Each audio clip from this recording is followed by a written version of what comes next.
This episode is brought to you by Marvel Studios Echo. All episodes streaming January 9th, only on Hulu and Disney+. Rated TV MALV. Viewer discretion advised. Maya Lopez has betrayed her mentor, the notorious Kingpin. Now on the run, she returns to her hometown to prepare for the biggest fight of her life. Don't miss Marvel Studios' hardest-hitting series yet. An epic 5-episode event. Marvel Studios Echo. All episodes streaming January 9th, only on Hulu and Disney+.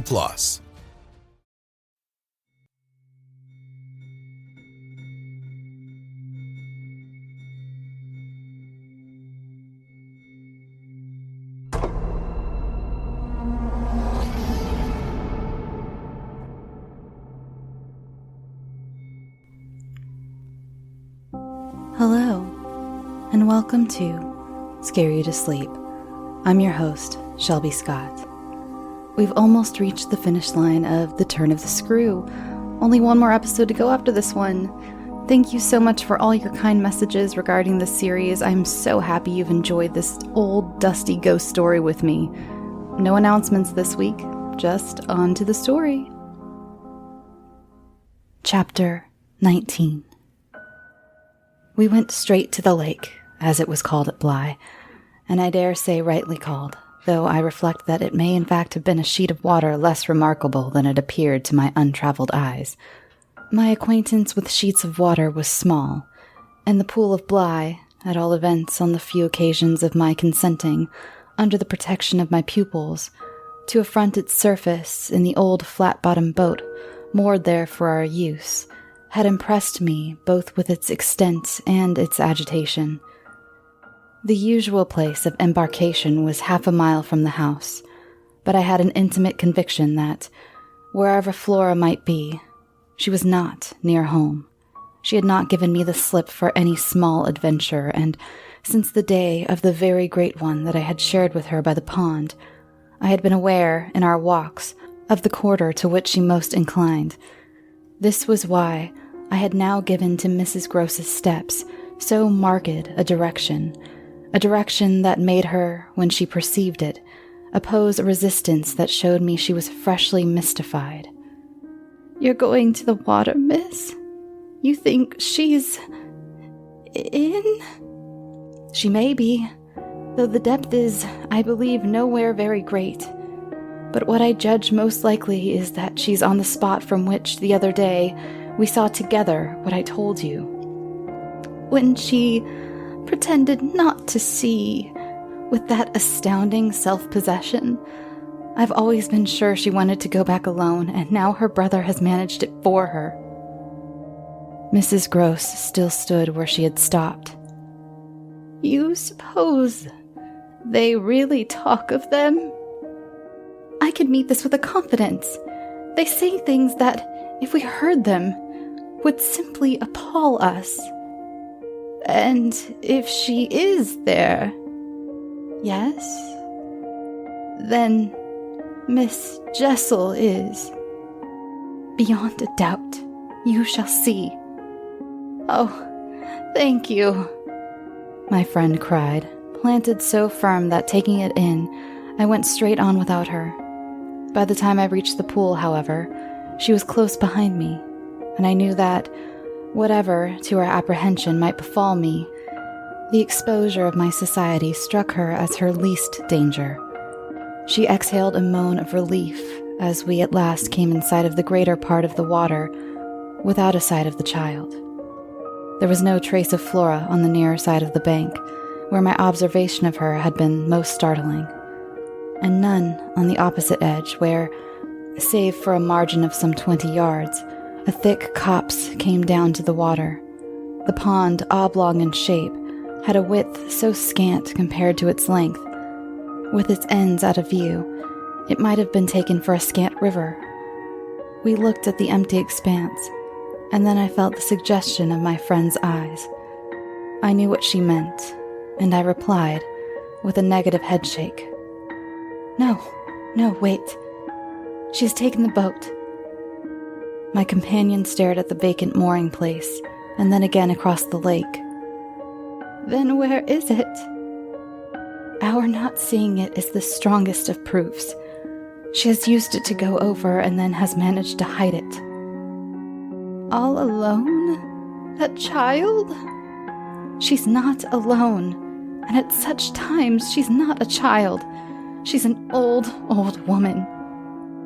I scanned all the visible shore while Mrs. Gross took again into the queer element I offered her, one of the plunges of submission. Then I pointed out that the boat might perfectly be in a small refuge formed by one of the recesses of the pool, an indentation masked for the hither side by a projection of the bank and by a clump of trees growing close to the water. But if the boat's there, where on earth's she? My colleague anxiously asked. That's exactly what we must learn. And I started to walk further. By going all the way round? Certainly. Far as it is, it will take us but 10 minutes, but it's far enough to have made the child prefer not to walk. She went straight over. Laws, cried my friend again. The chain of my logic was ever too much for her. It dragged her at my heels even now, and when we had got halfway round, a devious, tiresome process, on ground much broken and by a path choked with overgrowth, I paused to give her breath. I sustained her with a grateful arm, assuring her that she might hugely help me, and this started us afresh, so that, in the course of but few minutes more, we reached a point from which we found the boat to be where I had supposed it. It had been intentionally left as much as possible out of sight, and was tied to one of the stakes of a fence that came, just there, down to the brink, and that had been an assistance to disembarking, I recognized, as I looked at the pair of short, thick oars, quite safely drawn up, the prodigious character of the feat for a little girl. But I had lived by this time too long among wonders and had panted to too many livelier measures. There was a gate in the fence, through which we passed, and that brought us, after a trifling interval, more into the open. Then, there she is! We both exclaimed at once. Flora, a short way off, stood before us on the grass, and smiled as if her performance was now complete. The next thing she did, however, was to stoop straight down and pluck, quite as if it were all she was there for, a big, ugly spray of withered fern. I instantly became sure she had just came out of the copse. She waited for us, not herself taking a step, and I was conscious of the rare solemnity with which we presently approached her. She smiled, and we met. But it was all done in a silence by this time flagrantly ominous. Mrs. Gross was the first to break the spell. She threw herself on her knees and, drawing the child to her breast, clasped in a long embrace the little, tender, yielding body. While this dumb convulsion lasted, I could only watch it, which I did the more intently when I saw Flora's face peep at me over our companion's shoulder. It was serious now. The flicker had left it, but it strengthened the pang with which I at the moment envied Mrs. Gross the simplicity of her relation. Still, all this while, nothing more passed between us save that Flora had let her foolish fern again drop to the ground. What she and I had virtually said to each other was that pretexts were useless now. When Mrs. Gross finally got up, she kept the child's hand, so that the two were still before me, and the singular reticence of our communion was even more marked in the frank look she launched me. "I'll be hanged," it said, "if I'll speak." It was Flora who, gazing all over me in candid wonder, was the first. She was struck with our bareheaded aspect. "Why, where are your things?" "Where yours are, my dear," I promptly returned. She had already got back her gaiety, and appeared to take this as an answer quite sufficient. "And where's Miles?" she went on. There was something in the small valor of it that quite finished me. These 3 words from her were, in a flash, like the glitter of a drawn blade, the jostle of the cup that my hand, for weeks and weeks, had held high and full to the brim, and that now, even before speaking, I felt overflow in a deluge. "I'll tell you if you tell me," I heard myself say, then heard the tremor in which it broke. "Well, what?" Mrs. Gross's suspense blazed at me, but it was too late now, and I brought the thing out handsomely. "Where, my pet, is Miss Jessel?" Chapter 20. Just as in the churchyard with Miles, the whole thing was upon us. Much as I had made of the fact that this name had never once, between us, been sounded, the quick, smitten glare with which the child's face now received it fairly likened my breach of the silence to the smash of a pane of glass. It added to the interposing cry, as if to stay the blow, that Mrs. Gross, at the same instant, uttered over my violence the shriek of a creature scared, or rather wounded, which, in turn, within a few seconds, was completed by a gasp of my own. I seized my colleague's arm. "She's there! She's there!" Miss Jessel stood before us, on the opposite bank, exactly as she had stood the other time. And I remember, strangely, as the first feeling now produced in me, my thrill of joy at having brought on proof. She was there, and I was justified. She was there, and I was neither cruel nor mad. She was there for poor, scared Mrs. Gross. But she was there most for Flora. And no moment of my monstrous time was perhaps so extraordinary as that in which I consciously threw out to her, with the sense that, pale and ravenous demon as she was, she would catch and understand it, an inarticulate message of gratitude. She rose erect on the spot my friend and I had lately quitted, and there was not, in all the long reach of her desire, an inch of her evil that fell short. This first vividness of vision and emotion were things of a few seconds, during which Mrs. Gross's dazed blink across to where I pointed struck me as a sovereign sign that she too at last saw, just as it carried my own eyes precipitately to the child. The revelation, then, of the manner in which Flora was affected startled me, in truth, far more than it would have done to find her also merely agitated. For direct dismay was of course not what I had expected.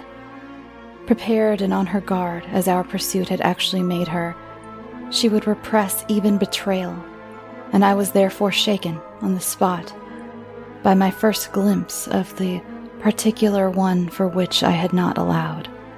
To see her without a convulsion of her small pink face, not even feign to glance in the direction of the prodigy I announced, but only, instead of that, turn at me an expression of hard, still gravity, an expression absolutely new and unprecedented, and that appeared to read and accuse and judge me.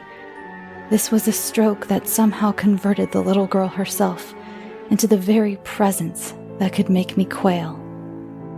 I quailed, even though my certitude that she thoroughly saw was never greater than at that instant. And in the immediate need to defend myself, I called it passionately to witness. "She's there, you little unhappy thing. There, there, there. And you see her as well as you see me," I had said shortly before to Mrs. Gross that she was not at these times a child, but an old, old woman. And that description of her could not have been more strikingly confirmed than in the way in which, for all answer to this, she simply showed me, without a concession, an admission of her eyes, a countenance of deeper and deeper, of indeed suddenly quite fixed reprobation. I was by this time, if I can put the whole thing at all together, more appalled at what I may properly call her manner than at anything else, though it was simultaneously with this that I became aware of having Mrs. Gross also, and very formidably, to reckon with. My elder companion, the next moment at any rate, blotted out everything but her own flushed face and her loud, shocked protest, a burst of high disapproval. "What a dreadful turn, to be sure, miss! Where on earth do you see anything?" I could only grasp her more quickly yet, for even while she spoke, the hideous, plain presence stood undimmed and undaunted. It had already lasted a minute, and it lasted while I continued, seizing my colleague, quite thrusting her at it and presenting her to it, to insist with my pointing hand, "You don't see her exactly as we see? You mean to say that you don't now? She's as big as a blazing fire. Only look, dearest woman, look." She looked even as I did, and gave me, with her deep groan of negation, repulsion, compassion, the mixture with her pity of her relief at her exemption, a sense touching to me even then, that she would have backed me up if she could. I might well have needed that, for with this hard blow of the proof that her eyes were hopelessly sealed, I felt my own situation horribly crumble. I felt, I saw, my livid predecessor press, from all her position, on my defeat, and I was conscious, more than all, of what I should have, from this instant, to deal with in the astounding little attitude of Flora. Into this attitude, Mrs. Gross immediately and violently entered, breaking, even, while there pierced through my sense of ruin a prodigious private triumph, into breathless reassurance. "She isn't there, little lady, and nobody's there. And you never see nothing, my sweet. How can poor Miss Jessel, when poor Miss Jessel's dead and buried? We know, don't we, love?" And she appealed, blundering in to the child. "It's all a mere mistake, and a worry, and a joke, and we'll go home as fast as we can." Our companion, on this, had responded with a strange, quick primness of propriety, and they were again, with Mrs. Gross on her feet, united, as it were, in pained opposition to me.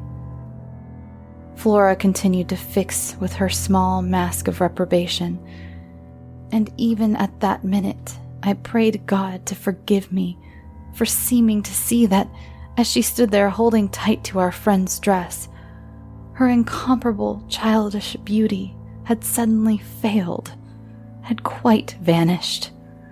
I've said it already. She was hideously hard. She had turned common and almost ugly. "I don't know what you mean." "I don't know what you mean. I see nobody. I see nothing. I never have. I think you're cruel. I don't like you." Then, after this deliverance, which might have been that of a vulgarly pert little girl in the streets, she hugged Mrs. Gross more closely and buried in her skirts the dreadful little face. In this position, she produced an almost furious wail. "Take me away! Take me away! Oh, take me away from her!" "From me?" I panted. From you! From you!" she cried. Even Mrs. Gross looked across at me dismayed, while I had nothing to do but communicate again with the figure that, on the opposite bank, without a movement, as rigidly still as if catching, beyond the interval, our voices, was as vividly there for my disaster as it was not there for my service.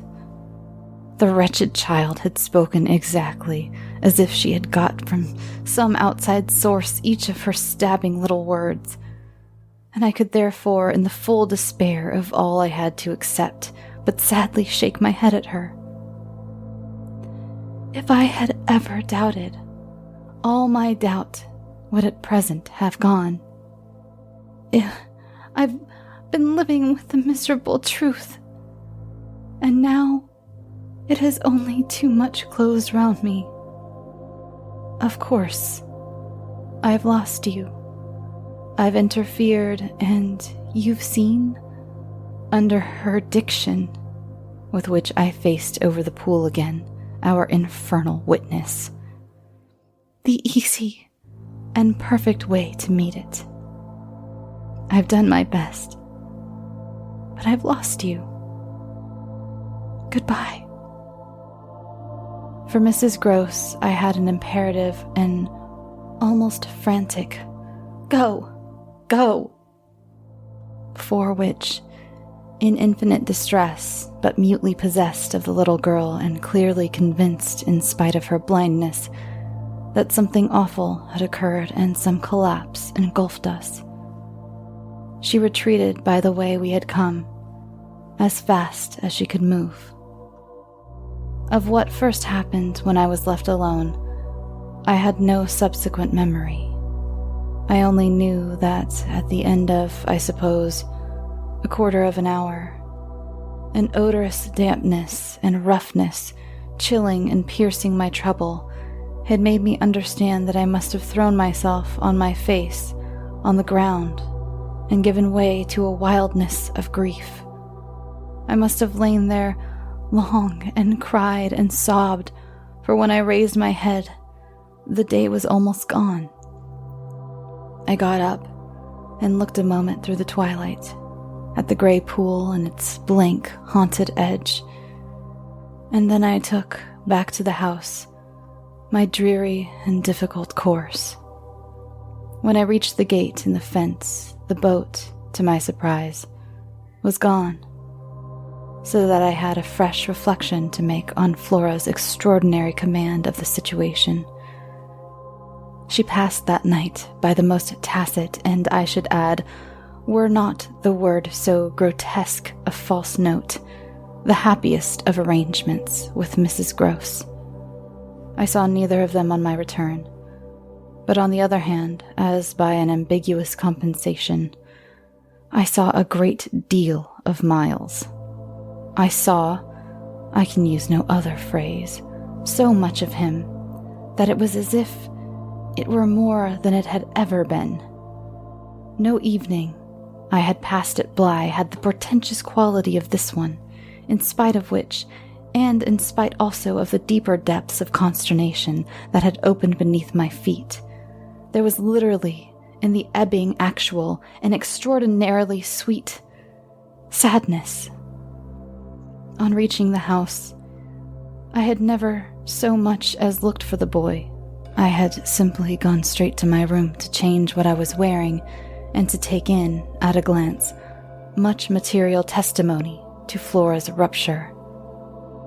Her little belongings had all been removed. When later, by the schoolroom fire, I was served with tea by the usual maid, I indulged on the article of my other pupil in no inquiry whatever. He had his freedom now. He might have it to the end. Well, he did have it, and it consisted, in part at least, of his coming in at about 8 o'clock and sitting down with me in silence. On the removal of the tea things, I had blown out the candles and drawn my chair closer. I was conscious of a mortal coldness, and felt as if I should never again be warm.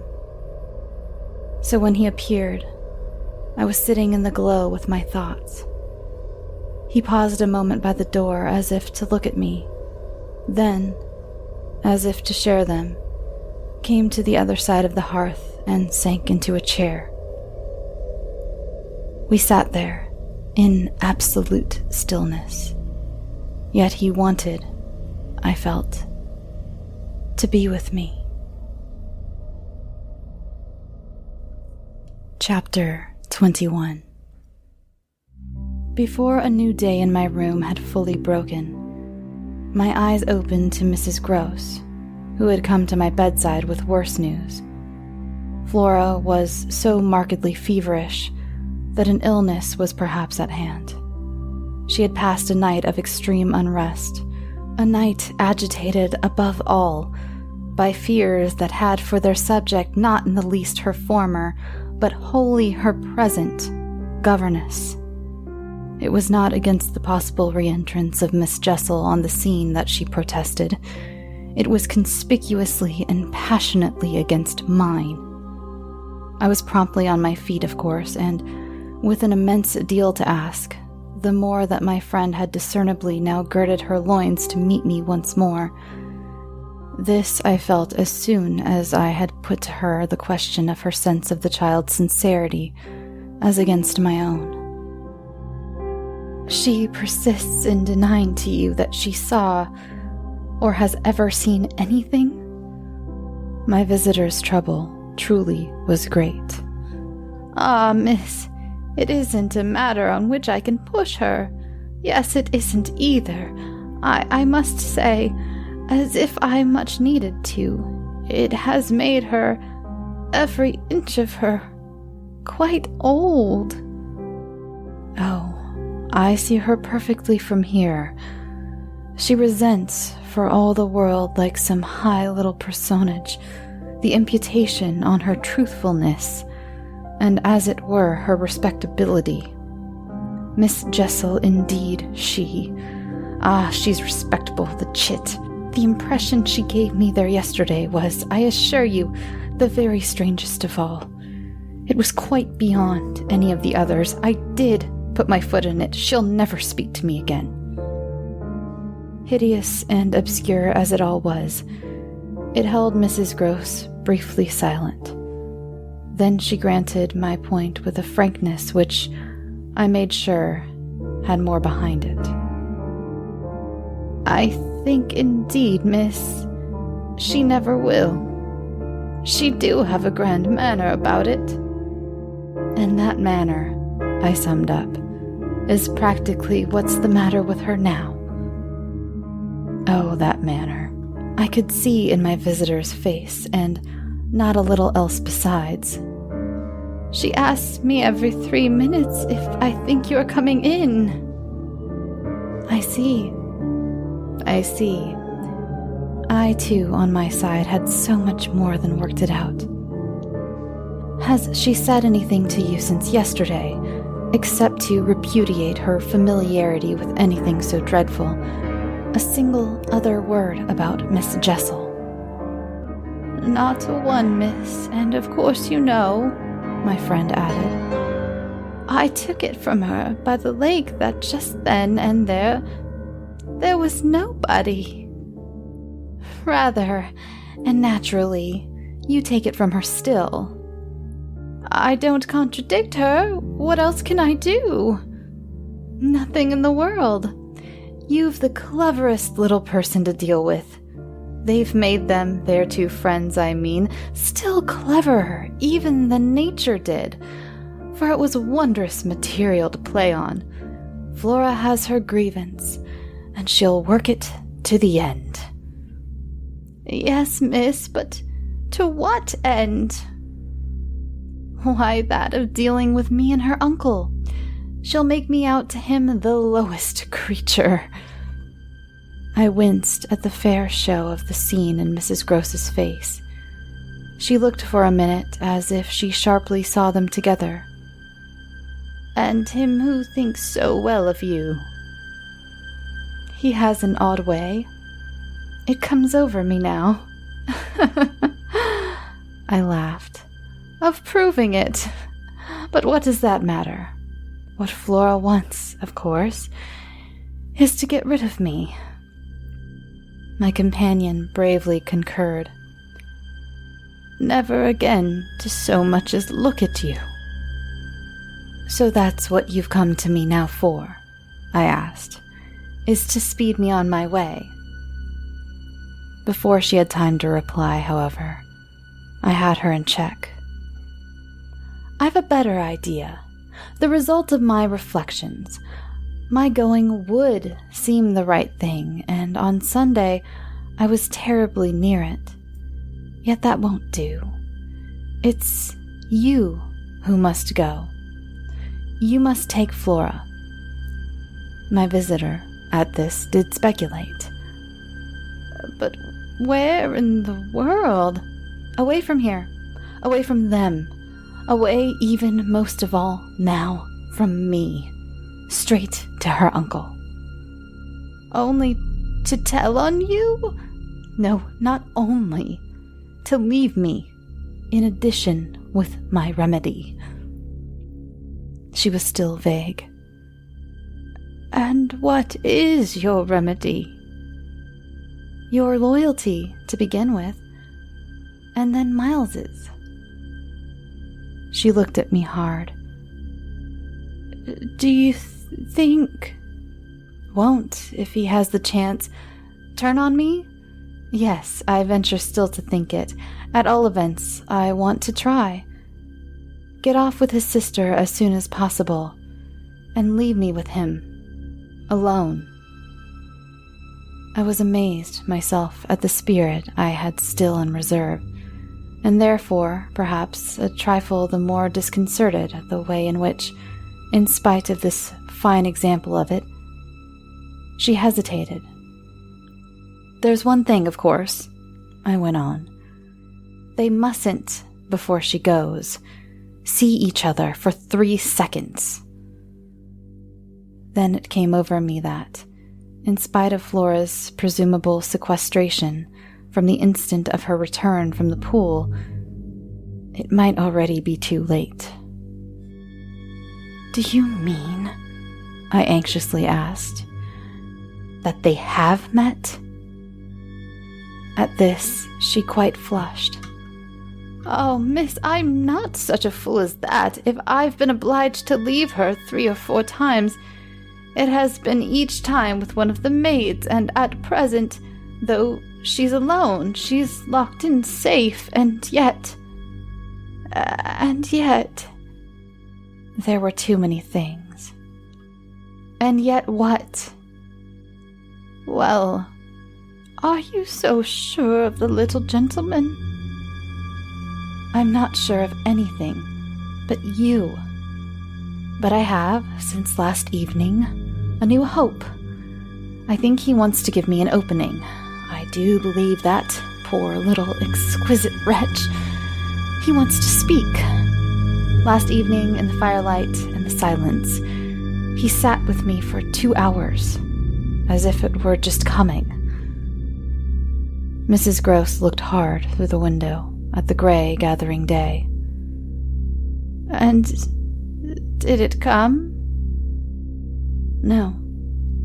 Though I waited and waited, I confess it didn't, and it was without a breach of the silence or so much as a faint allusion to his sister's condition and absence that we last kissed for good night. All the same, I continued.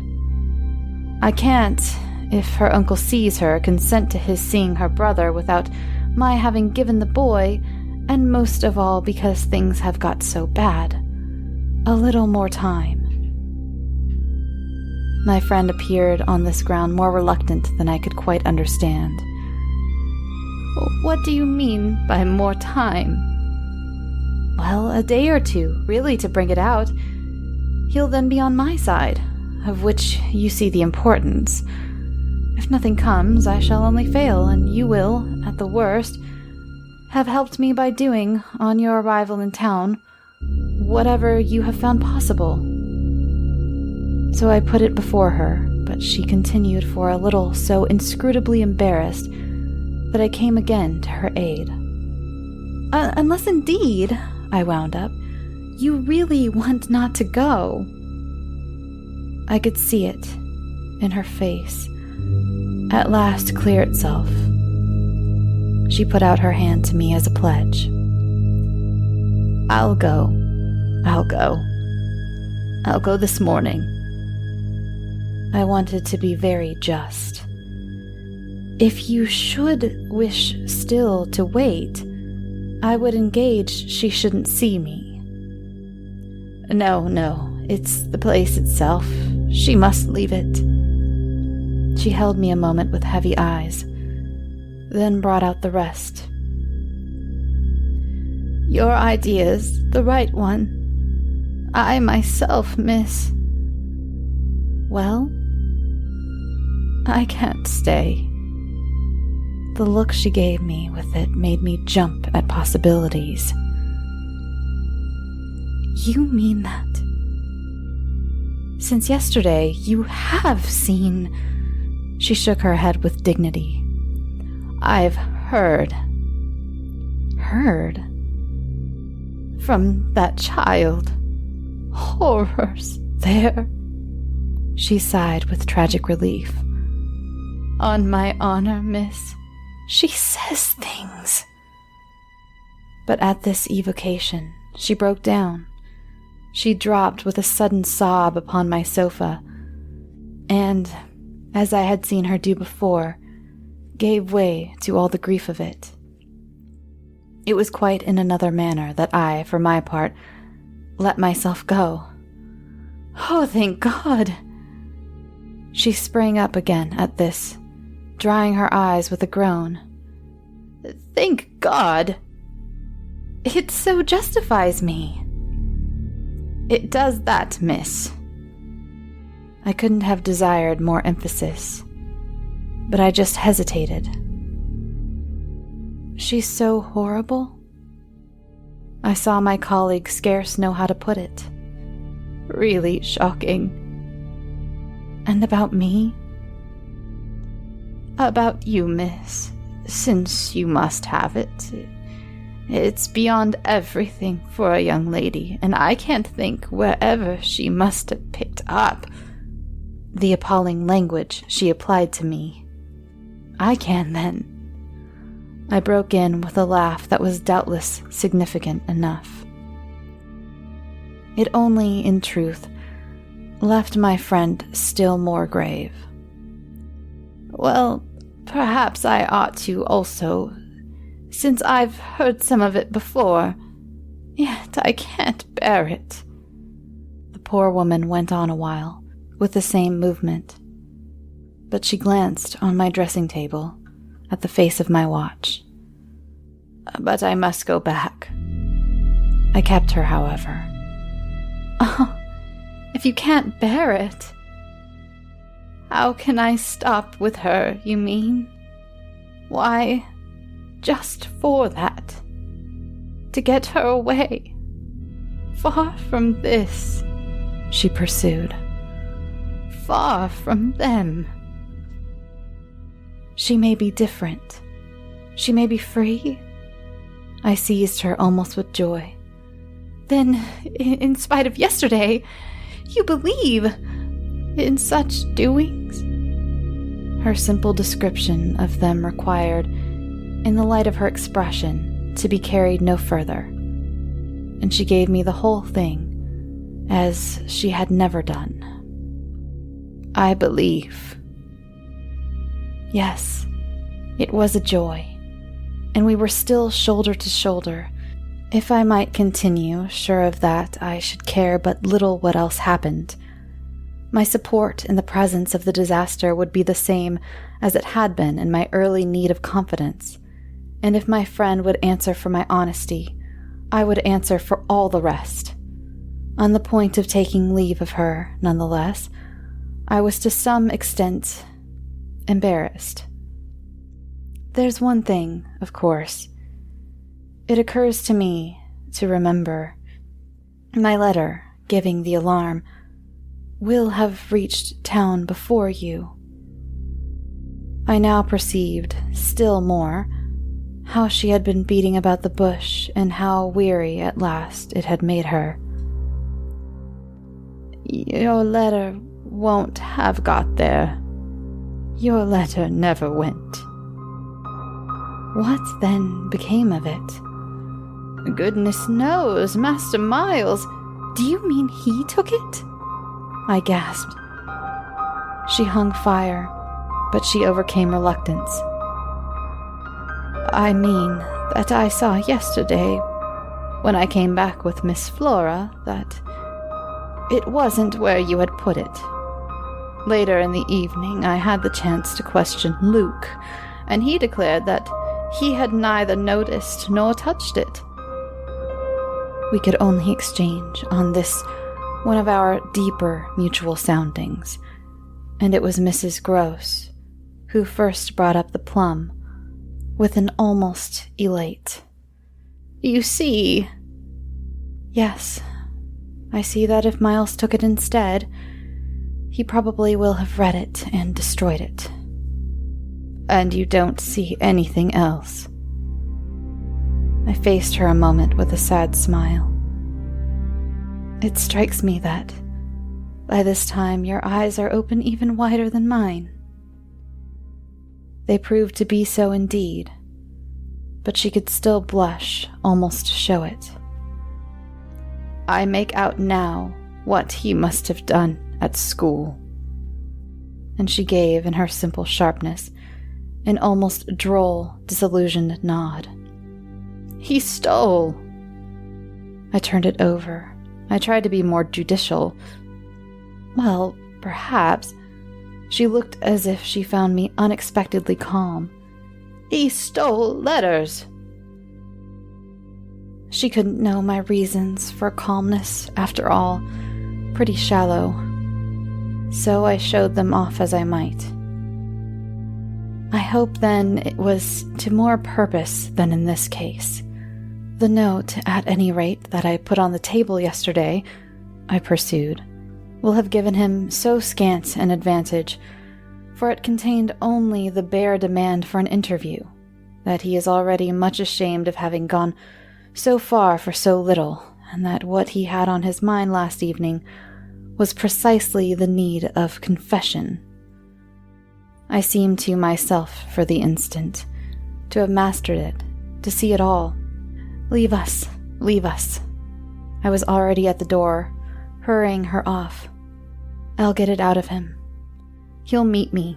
He'll confess. If he confesses, he's saved, and if he's saved, then you are." The dear woman kissed me, and I took her farewell. "I'll save you without him," she cried as she went.